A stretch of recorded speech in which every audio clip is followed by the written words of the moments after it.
Alright, so I think we're getting close enough here that I can go ahead and start. So I am going to be doing basically a tuna steak in a tomato sauce. And yeah, I do know that's a little bit more of an expensive cut of fish, but you can use pretty much anything. You could use like cod if you wanted to. I'm trying to get more healthy fish into my diet because I do have I need more omega-3s and whatnot in my diet. So yeah, I'm going to be going with these tuna steaks. And I've got here for my fondant potatoes, I've just got water boiling and I just want to get some vegetable stock going. So I'm just using better than bouillon and dropping this in here. This is a non-stick pan, so I don't want to make contact with the metal of the spoon with the pan. And I'm just doing about 1.5 teaspoons there or so. I can actually get this off here.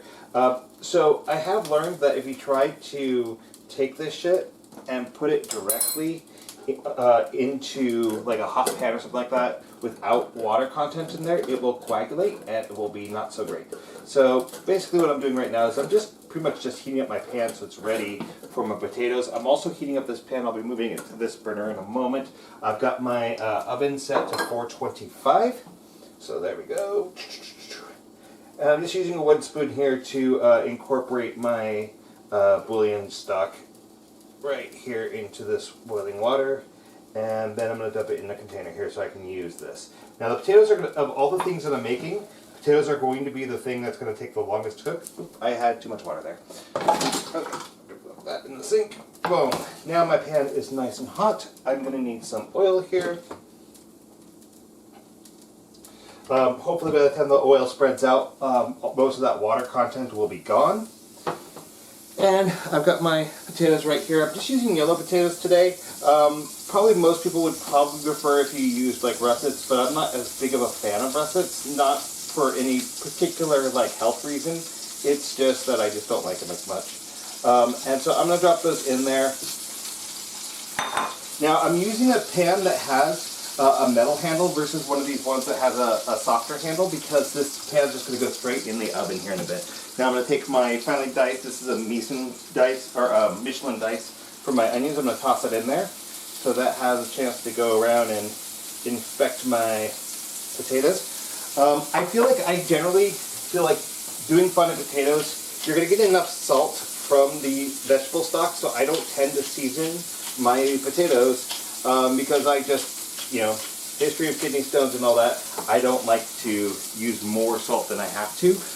These are not going to be frying too long, so I will probably be tossing my garlic in pretty soon, but you want to make sure that your garlic goes in a little bit later than your onions, because your onions are going to take longer to cook. Garlic has a tendency to burn pretty quickly. So this is just thyme and rosemary that I'm dropping in right now.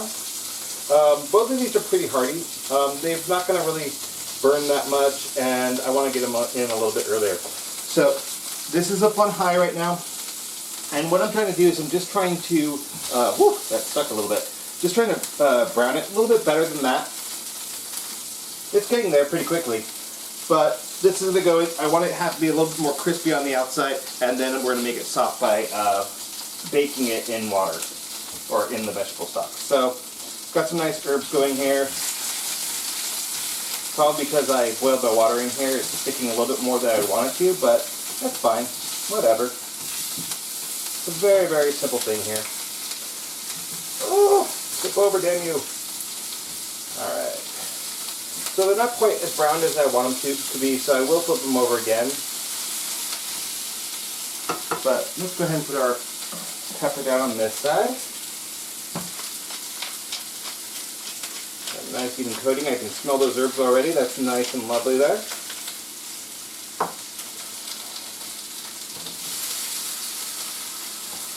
And just give those about a minute there to brown on both sides.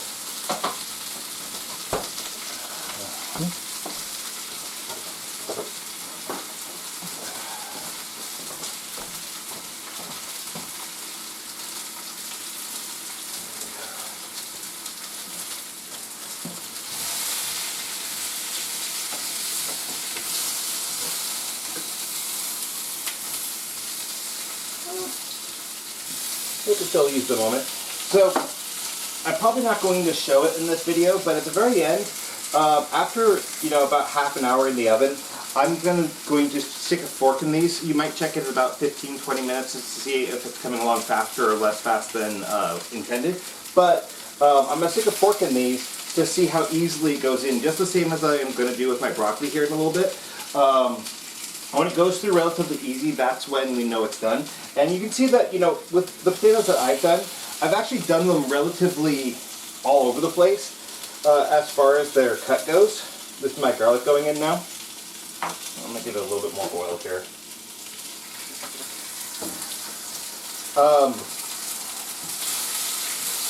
I'm not working in a restaurant, so I don't want to waste food by trying to cut these exact. But what really matters on these guys is going to be their thickness, right? So there's a couple here that I'd get fired for if I was working in a restaurant because they're thinner than the other ones, and this one's relatively thick, and just because there's variance in the size of the potatoes. Okay, and flip that over. I'm going to go ahead and pour my stock in. Now, it's important that my vegetable stock was actually already hot. You don't want to be pouring a cold liquid into a hot pan because that will destroy the nonstick coating. Now, I don't know how that plays with ceramic, but definitely for a Teflon pan, you don't want to have, a hot item or a cold item going into a hot pan, because what will happen is that the Teflon will shrink at a different rate than the steel, and it will separate, and then you get the Teflon in your food, and the Teflon is actually toxic for you if you ingest it. I'm going to throw about a tablespoon, 2 tablespoons of butter in there, and I'm just going to let that cook for about 20 minutes. Very, very simple. It gives you just a nice herby kind of potato there. Now I'm going to move this over. We still have this up on high. And of course, I pissed off my fire alarm. Alright, my pan is already hot, so I'm just going to take my fish, drop it in there. There's some oil in the pan already. Again, I'm not too worried about actually seasoning my fish too much. Again, I just am one of those people that just doesn't believe that we need as much salt in our diet as we have.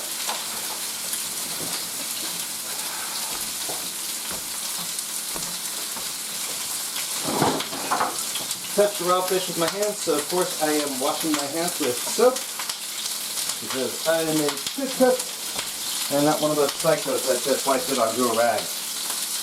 So the thing with tuna, it's a thick steak. If you overcook it, then what's going to happen is you're going to end up with like the canned tuna flavor, where it's just kind of nasty there, very dry, not very pleasant. So I want to get a nice sear on here, so that's why I have it relatively high, but I want to have it like relatively softer in the middle. So we're going for kind of more of a medium rare kind of effect here, and it's not going to take very long. So I'm going to go ahead and dump in the rest of my onions to impart some flavor there. I intended on doing that before I got my tuna steaks in, so that it's kind of more in the oil, but I got distracted by my fire alarm. And I'm going to throw in some rosemary. I'm going to keep it on the sprig,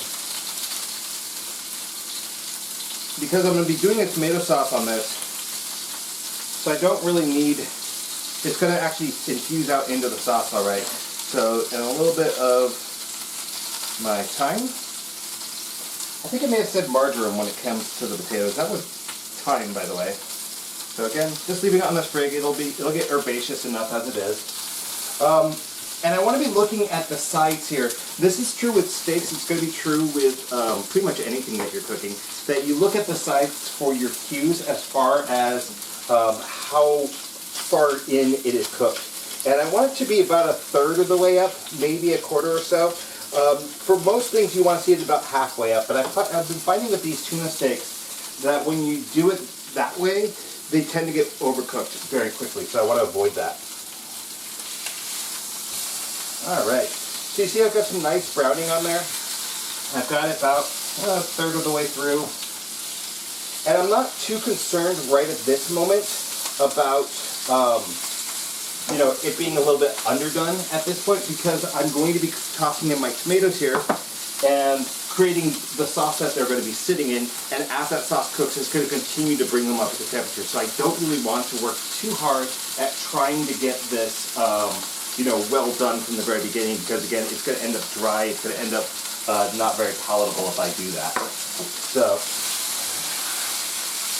just mixing this around just a little bit so we get a little bit more of the exposure to the onion oil. And I guess I will say this now-ish, that I do have creme fraiche here. I don't have very much left, so I'll be substituting part of it for sour cream. Both they are relatively interchangeable. You've got more of a less of a sour, more of a fatty quality that you're going to get from creme fraiche than what you get from sour cream. You could also substitute out Greek yogurt. This is just going to help counteract the acids that are in the tomatoes. A note on the tomatoes: if I had my say, I would go out to my own garden in late summer, and I would be grabbing beefsteak tomatoes off the vine, that the big ones that are like this, and I'd be chopping that up. These are Camparis. They are sold on the vine. That is actually very important to me, because the vines, when they're sold, they will continue to take nutrients out of the vine that will impart into the tomatoes. So you're going to get more of that real tomato flavor, versus if you were to just do tomatoes that are loose and they don't even have the little hat on them anymore. When you do that, they're usually going to be pretty bland, flavorless, just not very good tomatoes. So I'm going to check here, and I want to see that we got a pretty even heat going on here. You can see the sides are turning completely gray. That doesn't necessarily mean that the inside's going to be completely gray, right? I want to cut into this and still see red. So, and I've got it turned down to medium heat right now, so it's not browning as fast, but I also don't want to piss off my smoke detector again. This house is just not very well designed for that. So, just going to give that about a minute or so more, and then I'm going to go ahead and I'm going to turn on my water for my broccoli.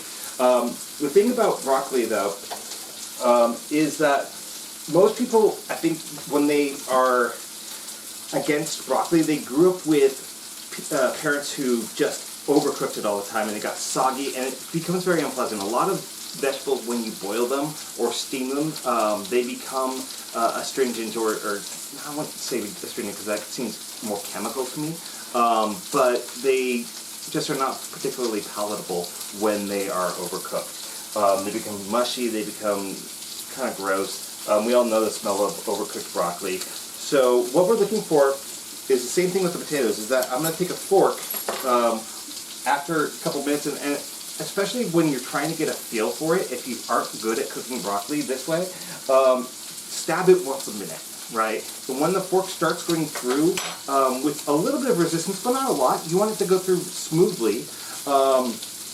When you start feeling that change, that's when it's done, right? Because we want it to be al dente, right? Just like pasta, right?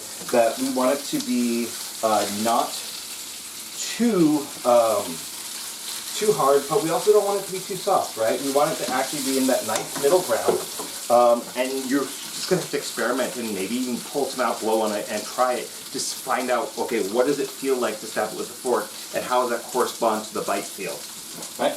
I'm going to go ahead, actually I'm going to toss my garlic in next. And I'm going to toss in a little bit of butter with this. I know that there's quite a bit of fat that I'm already adding, but I'm just going to use this butter to, again, counteract the acidity. This is going to be like, I don't know, 3/4 of a tablespoon that I'm tossing in there. And it's just going to become kind of a medium for carrying that garlic into my tuna steaks. And it's going to help cut that acidity. I could also have saved some of that vegetable stock, and I can use that for extra salt, but there's going to be quite a bit of salt that's going to be coming from the tomatoes themselves. I'm a big proponent of tasting as you go, so when you get this to the point that you want it at, starting to see some of that garlic is browning already, when I start seeing that it's getting close to where I want it to be, then I'll start tasting, and if I feel like I need to add more salt, then I'll add it then. But really at this stage, I'm hoping that my theory is going to be correct here as far as using fats to counteract the acidity rather than sodium. We can debate here all day about what is the lesser of two evils, but yeah. I will mention that if you want to not have skins or the seeds in this, you can take the time to remove the skins, the way that you do that is you take a pot of boiling water and just quickly blanch it. You'll see the skins start to peel away from the tomato, and then you can just use your thumbs to kind of wipe it off. I find that if you use a tomato topper, like this guy, right? You cut that off. Usually, right before you start peeling it, it gives you a nice place to peel off of, and it usually peels off pretty quickly. Just boil it slightly longer if it's not peeling off quickly. It usually happens pretty fast, especially with good quality tomatoes. So, but right now, I wanted to show you guys kind of the quick and easy way. The next step to that would be, of course, to take your tomatoes, cut them up after you got the skins off, and then you can pull out the seeds and the wetness. And at that point, I probably actually put them in the blender so that you can actually get more of a liquid content out of that. Just to make those like really, really nice and smooth like tomato sauce, but like especially if I'm doing like a marinara or something like that. So you can see now that the tomatoes are starting to break down and they're starting to soften, and they're going to actually become kind of a sauce. If I was Italian, I might have actually taken them and just squeezed them and dropped them in. That's gonna, you know, get all that acid into my hands and all that, which I don't like as much. But you know, whatever. So the tuna steaks that I find at Costco, they tend to be about 20 bucks for 2 of them, and it's usually about 3 servings. So I'll actually break them down into smaller pieces. This one's a little bit small, but it's pretty close to the size, and these ones are actually really big. So it's somewhere in between there that I want my serving size to be. Another thing that I commonly do with this recipe is I'll actually chop up and sliver up mushrooms and toss them in. And I just forgot to do that today. I have the mushrooms, I just didn't do it. And I'm not going to take the time now that I'm on the way. So, just smashing these down to kind of help them, but they're going to break down on their own. And then once this gets close, I'm going to take my creme fraiche. Now, I might actually have enough creme fraiche here. This is about 2 spoonfuls. The thing is, this creme fraiche is a little bit higher in fat, I believe, than sour cream is. But I can check that here for you because I've got the containers with me. So if you're watching your fat intake, yeah, I know I hit the metal spoon onto the side of there, but whatever. Okay, calories 110. This is calorie 6. This is 2 tablespoons. This is 1 ounce. 11. Okay, 30 grams versus 28 grams. So this is about twice the calories for than sour cream is per volume. So again, the point of this is really just to cut the acidity of the tomatoes. It also gives it a nice fuller mouthfeel, nice and creamy and all that. At this point, I might actually take a lid and put it over this, but honestly, this hasn't come up to a boil yet. I've got probably, you know, maybe 10-15 minutes left on those potatoes. So I'm just going to like set this down on low and let it simmer a bit, toss in a little bit more pepper. And I probably have gotten to the point now where there's been enough time for flavors to infuse that I'm going to actually take my other spoon here. Dip it in really quick, being careful not to scrape the bottom if I can help it.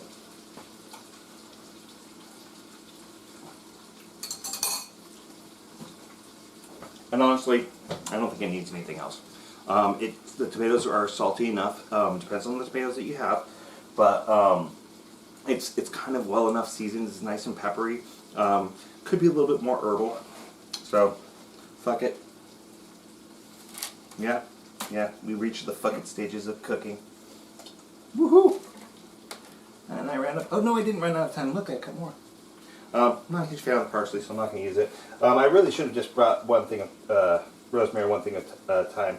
But one thing I will tell you is that, you know, I just went to Fred Meyer today, but when it comes to buying herbs, I have actually found that, especially if you cook with herbs a lot, going to an Asian market, sometimes you get this ginormous like flat of herbs for like $1.99 to $3. These can range about $3 each for just a few little sprigs here and there, which is really a ripoff. So just, you know, go to an Asian market. You'll find that they're a lot cheaper. And yeah, so once this comes up to a boil, I'm going to drop the broccoli in. One thing I will say is I generally like buying my broccoli crowns from the grocery store and actually keeping the full crown. This is about a bite. I don't know what the fuck this is. This is from Costco. This was pre-cut. This is a whole lot smaller. This is going to cook a whole lot faster than this. So really, this is just poo-poo on you, Costco. I'll break that apart a little bit just so it's a little bit closer. But I find that that's the case a lot. And when you get these pre-cut things of broccoli, what I tend to find is that this area where they make the cut will, well before the rest of it goes bad, this part will turn black and nasty and rot. So wherever the cut happened, that's going to rot a whole lot faster than the rest of it. So if you have a big crown, yes, the little stem is going to rot faster still, but you've got one stem that is rotting fast and the rest of it is fine. So you just cut off that piece and the rest is good for you. Whereas, you know, you grab a bag and you got a lot of little pieces like this shit, it's going to go bad. Like, I don't even know what happened here. This looks like, you know, Sony pre-chewed it. Yeah, but you know, you've got all these various sizes, and sometimes when you cut off all the black rot, for one, it's going to take you a hell of a lot longer than it is to carve a crown. The other thing is that you're not going to have much broccoli left. So now this is starting to boil, I'm going to go ahead and drop my broccoli in and make sure that it's all submerged. If I'm steaming it, then I would want to cover it so that the tops here, like you see this part's like sticking out and all that,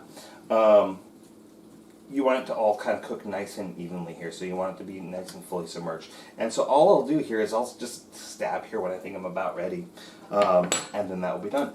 So yeah, that's where we are, guys. So this is how I make my tuna steaks, and I have done it another way that worked out all right, but this is the way that I've kind of preferred it. And if I remember what I did on the other one, then I will sure as hell show you later on. But I hope this is helpful for you guys. If there are other foods that you want to know how to cook, let me know in the comments, and I will do them in a future video. Thank you guys for watching. Have a good night.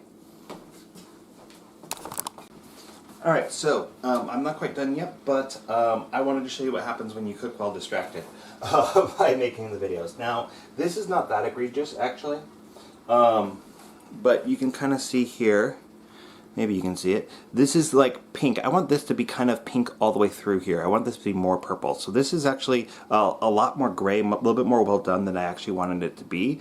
So the amount of time that I was cooking this for today, especially on the heat that I was cooking on, a little bit too long. So just so you guys know, you do want to see some kind of darker red, a little bit more purple. We might see that towards the middle of the steaks a little bit more, but I've definitely chosen to take it off the heat for right now, just because we are seeing that it is starting to get to that point where it might as well be canned tuna, or might as well be eating cat food. So just a little overdone, but just to kind of give you guys a little bit of a better idea of, okay, what should we be looking for here. Alright?